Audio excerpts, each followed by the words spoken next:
ये कहानी एक छोटे से गांव सोनपुर की है। इस गांव में तुलसी अपनी दो बेटियां वीना और तारा के साथ रहा करती थी। वीना के पिता की मृत्यु बचपन में ही हो चुकी थी। एक बार रात में वीना सो रही थी, तभी अचानक कोई जहरीला सांप उसके कमरे में आ गया और सांप ने वीना को डस लिया। और सांप के डसने की वजह से वीना की मृत्यु हो जाती है। अब तुलसी को अपने घर का गुजारा चलाने के लिए सिलाई करना पड़ता था। एक दिन तुलसी के पास दो लड़कियां आई। आंटी, मुझे आपसे एक बहुत सुंदर गाउन सिलवानी है, क्या आप सिल दोगे? हाँ हाँ, क्यों नहीं, मैं तुम्हारे लिए बहुत सुंदर गाउन सिल दूंगी। बस तुम डिजाइन बता दो और कपड़ा छोड़ जाओ। ठीक है आंटी, आप जल्दी ही सिल देना। आंटी, मुझे अपने गाउन में बहुत सारे गोटे लगवाना है। और हाँ, पीछे की तरफ पॉम पॉम लगाना मत भूलना। ठीक है बेटा, जैसा तुम चाहती हो मैं वैसा ही गाउन सिल दूंगी। इसके बाद वो दोनों लड़कियां वहाँ से चली जाती हैं। कुछ दिनों बाद लड़कियां अपना गाउन लेने वापस आती हैं। साक्षी गाउन देखकर बहुत गुस्सा होती है और कहती है, आंटी, आपने तो मेरा सारा गाउन ही खराब कर दिया। मैंने सोचा था कि मेरा गाउन बहुत सुंदर सिलेगा, लेकिन बेटा गाउन तो मैंने बहुत अच्छा ही सिला है। अब तुम्हारे ऊपर ये अच्छा नहीं लग रहा तो मेरी कोई गलती नहीं है।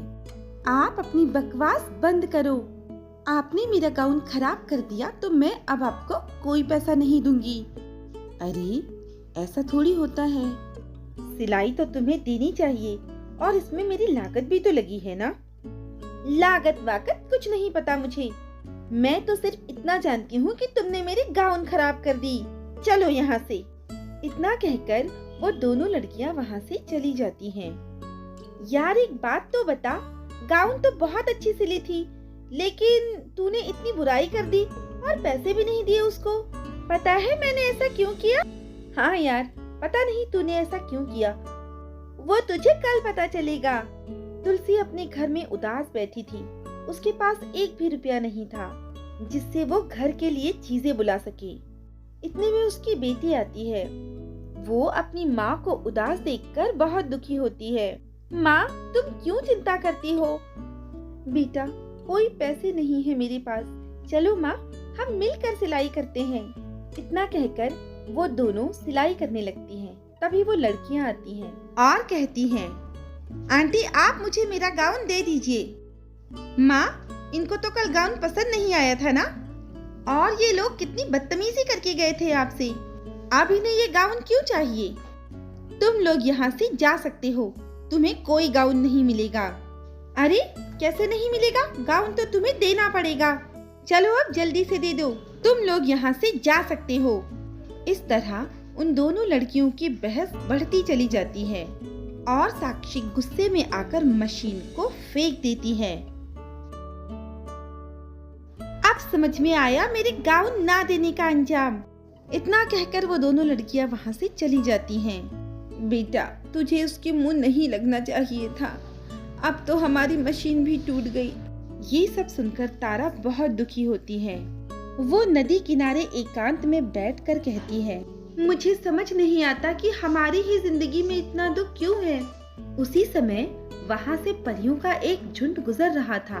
उसे देखकर वो परियां रुक जाती हैं। काली परी को उस पर बहुत दया आती है और उसकी मदद का सोचकर काली परी नीचे आती है और कहती है, क्या हुआ तारा, तुम इतनी दुखी क्यों हो?